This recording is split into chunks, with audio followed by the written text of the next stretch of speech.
اگر ایک شوہر کے اعتبار سے کو دیکھنا چاہے کہ شوہر کو بیوی سے کیسا رویہ رکھنا چاہیے تو اس کی مکمل رہنمائی حضور کی سیرت میں. یہاں سیدہ زہرا پاک ان کے ہاں حضور تشریف لے جاتے اور روزانہ حضور تشریف لے جاتے.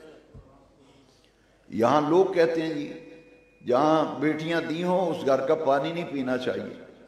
کیسی جہالت ہے، کیسی دین سے دوری ہے. میرے نبی کریم علیہ السلام تو روزانہ بیٹی کے گھر تشریف لے جائیں، روزانہ.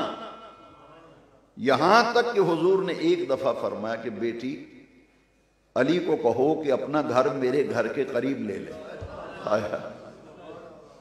فرمایا فاصلہ زیادہ ہے، مجھے روزانہ چل کے آنا پڑتا ہے.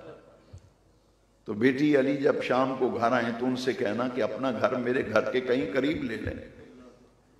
شام کو حضرت علی رضی اللہ عنہ جب تشریف لائے تو زہرا پاک نے فرمایا کہ ابا جان یوں فرما گئے ہیں. حضرت علی نے فرمایا کرم اللہ تعالی وجہ کریم، فرمایا میں نے دولت تو جمع نہیں کی کیونکہ فقر و فاقہ یہ حضرت علی کا فخر تھا.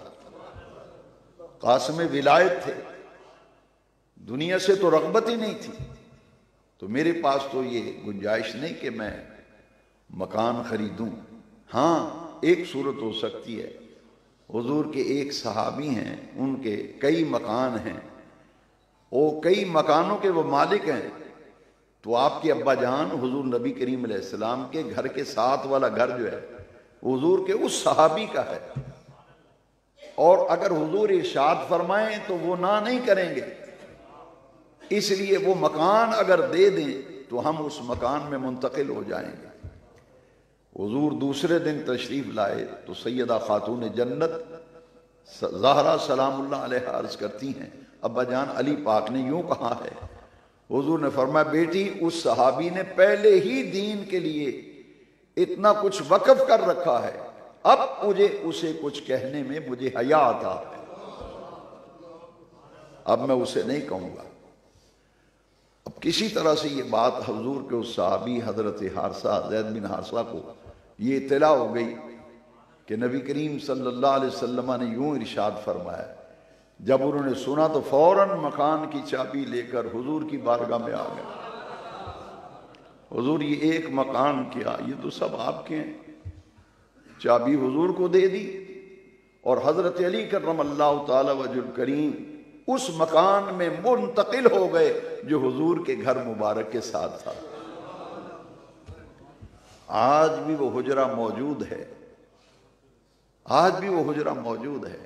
اور میں جو بات اصل میں عرض کرنا چاہتا تھا وہ یہ تھا کہ یہ ہماری دین سے دوری ہے کہ بیٹیاں دے دیں تو پھر ان کے گھر سے پانی نہیں پیتے، زیادہ بیٹیوں کے یہاں جانا آنا نہیں چاہیے. اب جب مکان میں شفٹ ہوئے تب وہاں منتقل ہوئے تو بھئی دروازہ تو گلی میں بھی تھا نا، مگر حضور اولاد پہ کتنی شفقت کرتے تھے. نبی کریم علیہ السلام نے اپنے گھر کے اندر سے ایک دروازہ رکھا تھا. اللہ اکبر. حضور جب چاہتے دروازہ کھولتے بیٹی کے ہاں تشریف لے جاتے. یہ اسی دروازے کے ساتھ حضور نے اپنا پلنگ بھی بچھایا ہوا تھا. یہی حضور نماز تہجد ادا کرتے تھے. آج بھی وہ جگہ موجود ہے کہ جہاں حضور تہجد کی نماز پڑھا کرتے تھے. اور حجرہ بھی وہ موجود ہے جہاں نبی کریم صلی اللہ علیہ وسلم تہجد کی نماز پڑھ رہے تھے تو حسین پاک کے رونے کی آواز آئی تھی. یہ ہے اولاد پہ شفقت. ادھر اولاد کو والدین کا جو ادب سکھایا گیا وہ 2 جمعات میں عرض کر چکا.